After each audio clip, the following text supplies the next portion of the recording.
Todos nós enfrentamos momentos, e talvez bons momentos, grandes momentos de insegurança na vida. O que fazer? Como lidar com isso?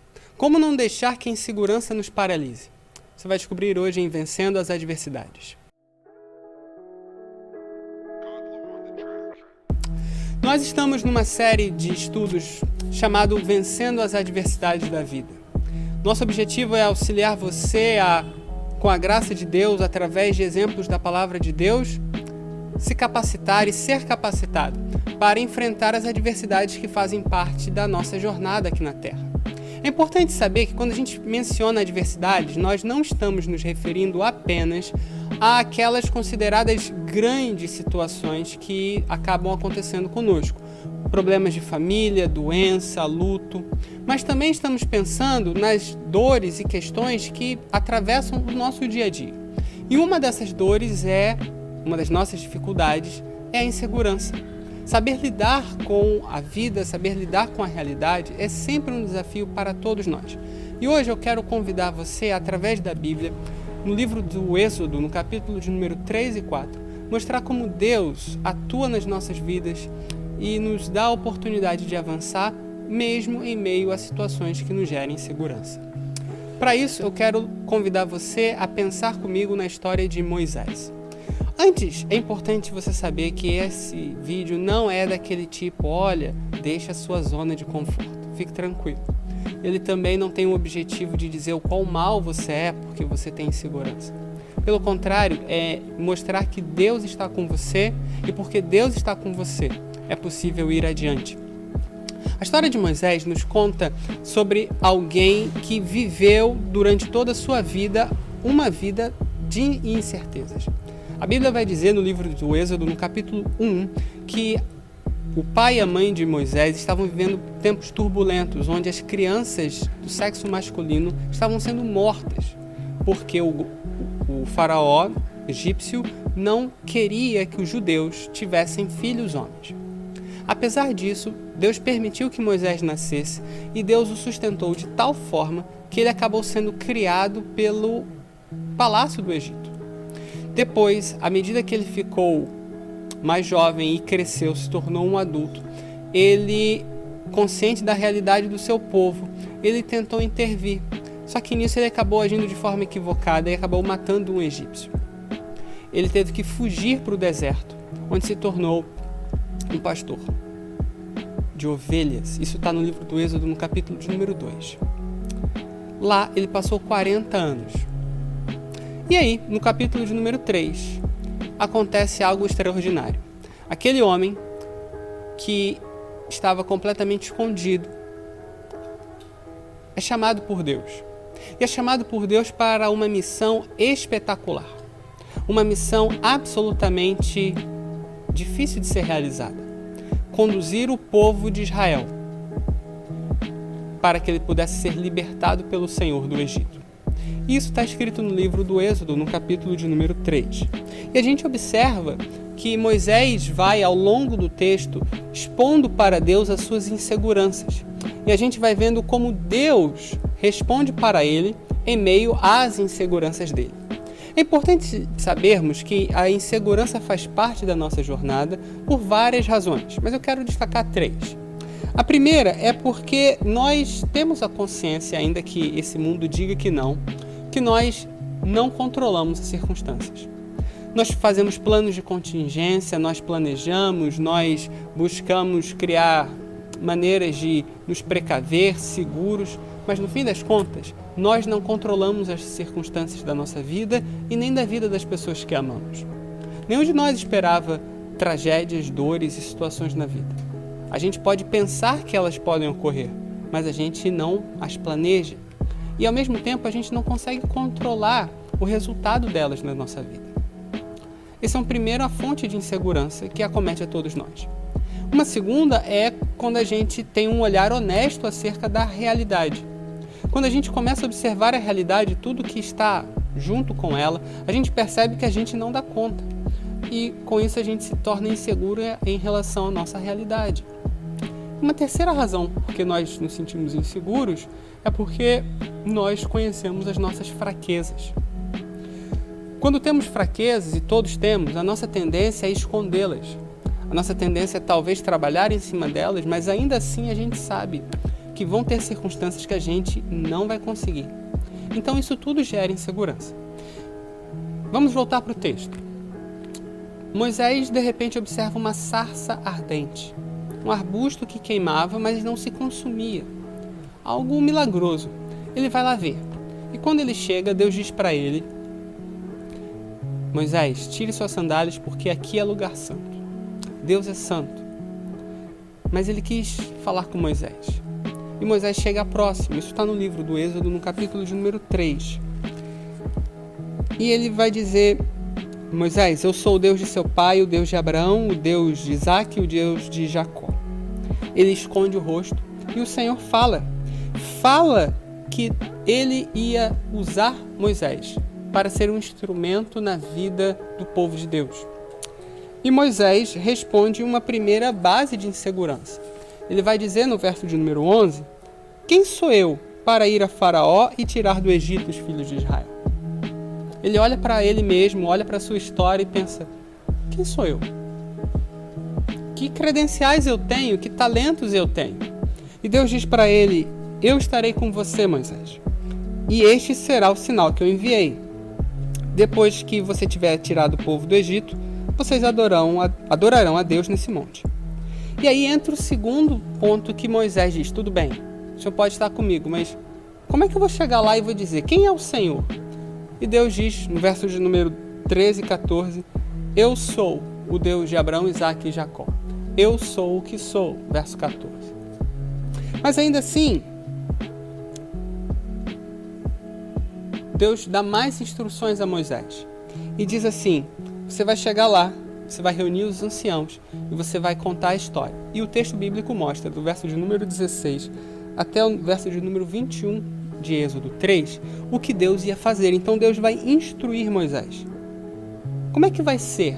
Talvez seja uma insegurança que ele fala e observa Deus e Deus diz: olha, vai ser desse jeito. E Deus instrui a Moisés. E aí entramos no capítulo 4. E Moisés responde, capítulo 4, verso 1. Mas eles não vão acreditar no que eu estou falando.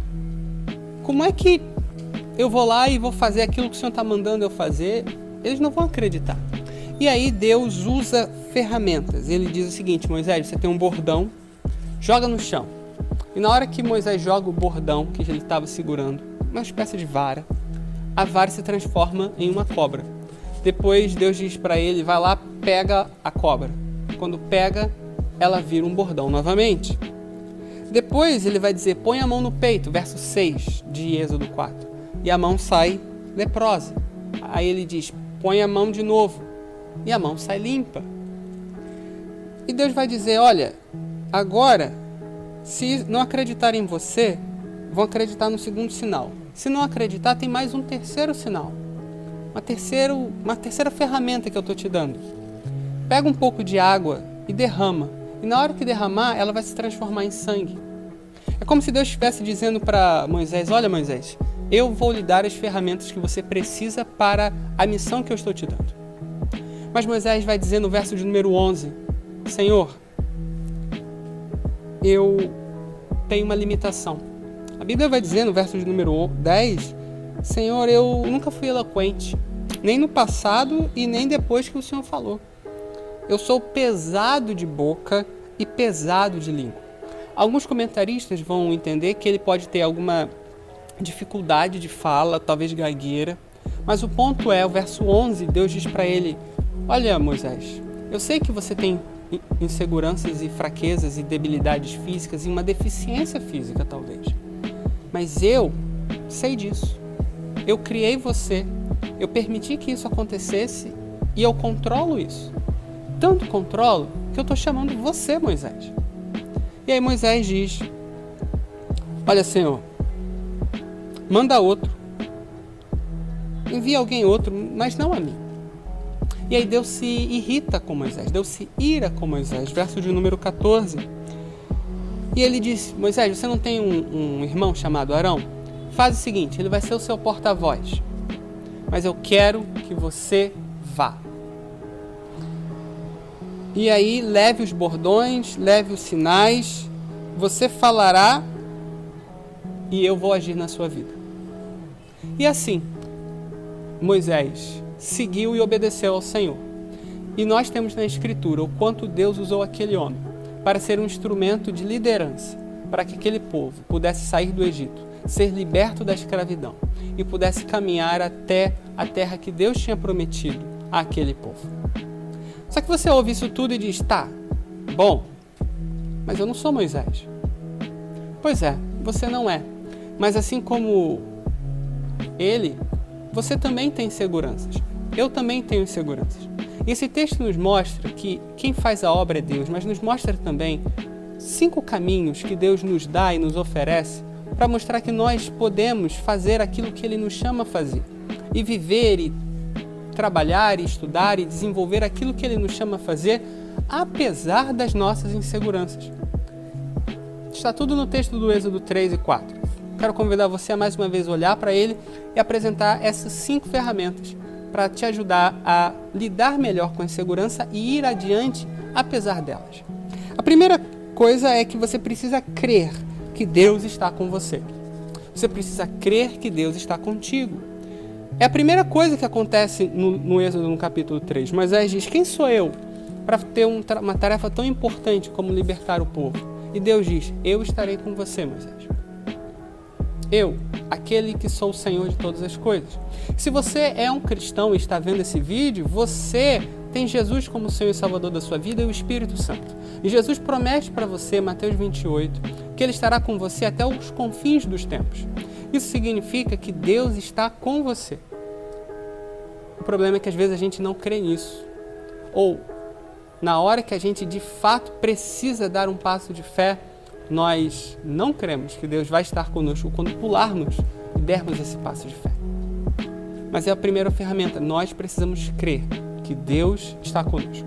A segunda coisa é, nós precisamos aprender com Deus pela sua palavra. Porque veja, Moisés é chamado à missão, Deus se apresenta a ele e depois Deus dá a instrução de como ele vai fazer as coisas. Nós não lemos pela questão do tempo, mas basicamente ele vai dizer, olha, você vai nos anciãos, você vai falar isso que eu estou te dizendo e você vai mostrar os sinais e é assim que vai acontecer. Da mesma maneira, Deus nos deu a sua palavra, as escrituras sagradas, para que a gente aprendesse como viver na vida.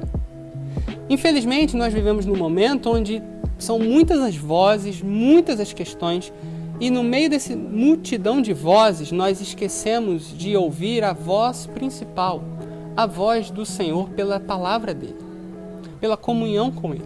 E por isso, acabamos tentando fazer as coisas do nosso jeito, e aí acabamos nos deparando com a nossa insuficiência, com a nossa insegurança, e desistimos.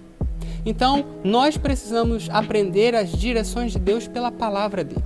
Muitos dos nossos problemas e dificuldades ocorrem porque simplesmente ignoramos o que a Bíblia fala sobre determinadas questões. Ou nós até sabemos, mas não colocamos em prática.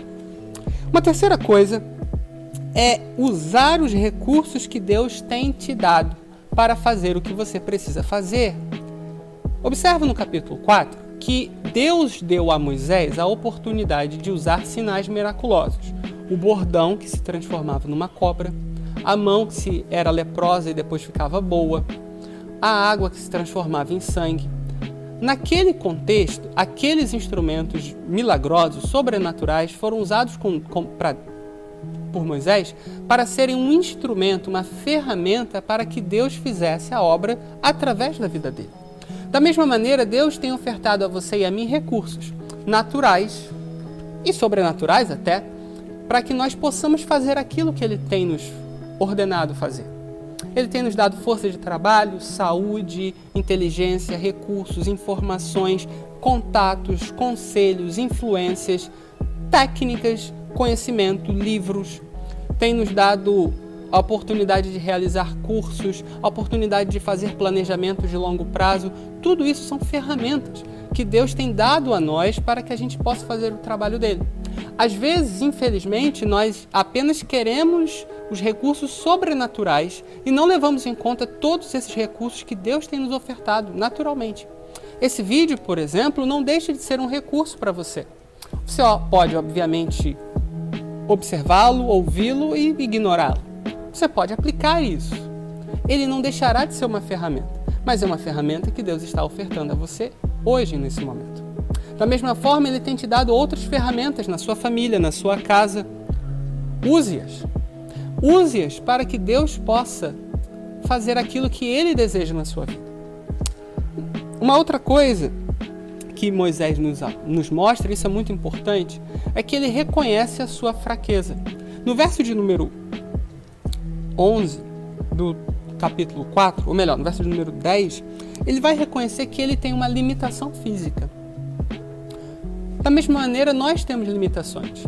Limitações de tempo, de saúde, de relacionamentos. Temos dificuldade para lidar com circunstâncias ao nosso redor, questões emocionais. É importante que a gente reconheça as nossas fraquezas e confiar que Deus está cuidando de nós e Deus vai nos usar através das fraquezas. É importante saber, as fraquezas que nós temos na vida são resultado, muitas vezes, do ambiente que estamos, da queda, do pecado. Mas muitas delas estão lá porque Deus permitiu que elas estivessem. E Deus as colocou nas nossas vidas, para que nós nos aproximássemos mais dele, para que fôssemos submissos a ele, para que reconheçamos e que as pessoas reconheçam ao nosso redor que quando Deus age nas nossas vidas e através de nós, não é pelo nosso mérito, mas pelo poder de Deus. Porque é como Paulo vai dizer no livro de 2 Coríntios, quando eu sou fraco, então eu sou forte. E um quinto passo é você pedir ajuda e aceitar ajuda quando ela é oferecida a você. Porque veja, Moisés falou, eu sou pesado de língua, eu tenho uma limitação física. Deus falou, eu vou estar com você, eu criei você assim, você vai vencer apesar disso. Mas ele vai dizer, olha, mas manda outro. E Deus vai dizer, você não tem o Arão, seu irmão? Vai com ele. E você vai fazer o trabalho junto. Às vezes, nós precisamos de ajuda. Deus permite ajuda e rejeitamos a ajuda. Às vezes, achamos que damos conta sozinho das coisas.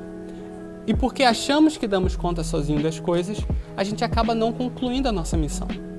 Por isso é importante que você peça ajuda e você aceite ajuda quando oferecido, quando for necessário. Porque o ponto central é que nós podemos vencer e caminhar e ir além, apesar da insegurança que vamos ter. Porque perceba, eu podia dizer aqui para você que tudo dará certo e que você terá uma confiança inabalável, mas isso não é verdade. A verdade é, em meio às suas circunstâncias, em meio às suas inseguranças, Deus está com você.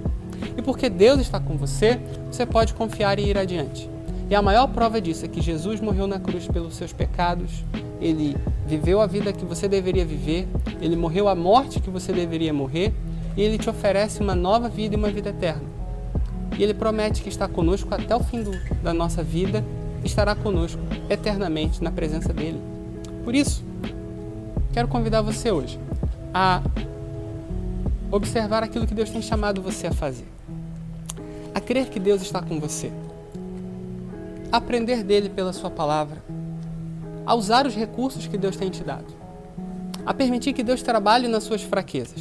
Não é se render a elas, não é achar que é legal você viver de forma errada. Não. É reconhecer e permitir que Deus trabalhe em você. E pedir ajuda, e aceitar ajuda, e receber ajuda quando Deus lhe ofertar. E Deus vai usar você poderosamente para ser um instrumento de bênção na sua família, na igreja, onde você for chamado a estar. Então, quero convidar você a fazer isso. Entregue hoje as suas inseguranças ao Senhor e que Ele abençoe grandemente a sua vida e a vida da sua família.